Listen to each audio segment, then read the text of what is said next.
Vamos a hacer dos tipos de fallo con código 0, que son cuando al girar la llave de contacto pueden pasar dos cosas. Una, que no se encienda la luz de checking, y otra, que la luz de checking permanezca encendida y no se apague. En el caso número 1, que no se enciende la luz de checking, tenemos que observar si se enciende la luz de aceite. Si no se enciende la luz de aceite, tendremos que revisar el fusible 13 meter. Si después de hacer las pruebas de este fusible vemos que está en perfecto estado, vamos a tener un corte entre la salida del fusible, que es cable amarillo, y el medidor de presión. Sin embargo, si al girar la llave de contacto sí se enciende la luz de aceite, tenemos que hacer un puente en la centralita entre el conector A13 y masa o carrocería de vehículo. Si al hacer este puente giramos la llave de contacto y no se enciende la luz de checking, quiere decir que tenemos un corte en el cable azul y blanco hacia la centralita. Si después de esta prueba la luz de checking permanece encendida, vamos a ver el voltaje que existe entre el pin A23 y A24 hacia la carrocería. Tiene que haber menos de 1 voltio. Medimos el voltaje en el pin A23 y en el pin A24. En este caso número 1, que era cuando giramos la llave de contacto y no se encendía la luz de checking, si hemos llegado a este punto y hemos medido el pin número A23 y A24 y si nos arroja un voltaje inferior a 1 voltio, quiere decir que la centralita se encuentra en mal estado y debes de sustituirla. Si el voltaje que arroja el pin A23 y A24 es superior a 1 voltio, quiere decir que tenemos un corte en la masa G101, que se encuentra muy cerca del termostato. Y aunque te parezca increíble, se encuentra ahí. Esa es la masa que se encuentra debajo del termostato. En el caso número 2, que era al girar la llave de contacto, permanecía la luz de checking encendida, vamos a hacer una prueba en el conector para ver si arroja algún código. Si no arroja ningún código, vamos a intentar arrancar el vehículo.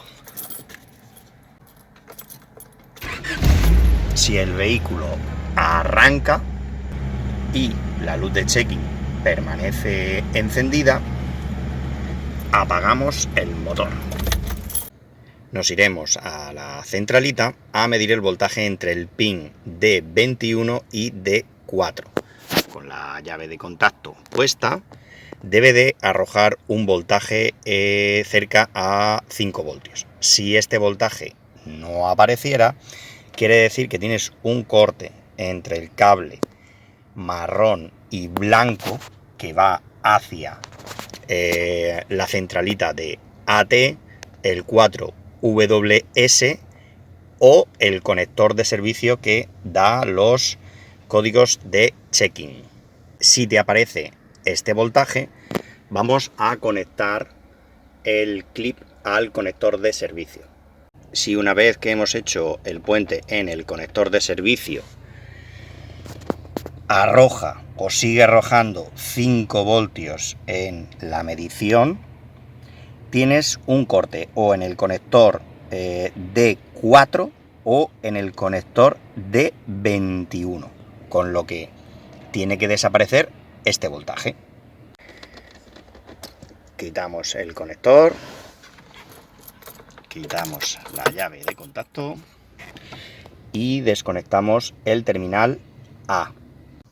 Una vez quitado el conector A de la centralita, si giramos la llave de contacto y no aparece la luz de checking, quiere decir que la centralita está en mal estado y debes de sustituirla.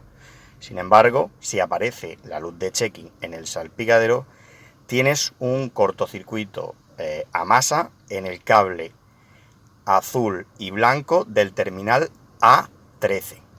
Si el vehículo no arranca y sigue con la luz de checking encendida, vamos a tener que irnos al fusible 4 backup para ver si está fundido. Si el número 4, el backup, se encuentra en buen estado, también tendremos que revisar el número 19, que es de la EQ, y si tu vehículo tiene SRS tendrás que revisar también este fusible. Con la llave del conector puesta, vamos a ir quitando tanto el sensor MAP como el sensor que levanta la EGR, como el sensor TPS, el de ángulo de posición del acelerador. En el momento que desaparezca la luz de checking al quitar uno de esos sensores, quiere decir que ese sensor ese es el que te está dando problemas y debes de sustituir.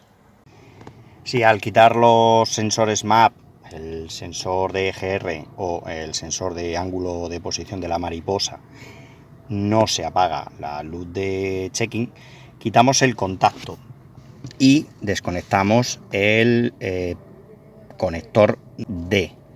Tenemos que medir a masa si existe continuidad entre el pin 19 y el pin 20 a masa. No debe de haber continuidad. Si hay continuidad en alguno de estos pines, es que en el cable rojo y blanco o en el cable amarillo y blanco tienes un corte y debes de solucionarlo. Conectamos otra vez el conector D, giramos la llave de contacto y tenemos que medir el voltaje entre el pin A26 y masa para que dé un voltaje inferior a 1 voltio. Y hacemos lo mismo con el pin B2, medimos el voltaje, la carrocería, y tiene que estar por debajo de 1 voltio. Si no estuviera por debajo de 1 voltio, vamos a tener un cable cortado en el pin A26 o B2 o la masa G101 que está cerca del termostato. Llegados a este punto, vamos a hacer una prueba de voltaje entre el pin B1 y los pines A25 y A26. Si pinchamos en el pin A26 y en el pin A25 y arroja voltaje de batería, lo que quiere decir entonces es que al llegar a este punto es la centralita la que se encuentra en mal estado. Y si al hacer esta medición no encontramos ningún voltaje, quiere decir entonces que tenemos un corte en los pin A25, A26 o en el B1.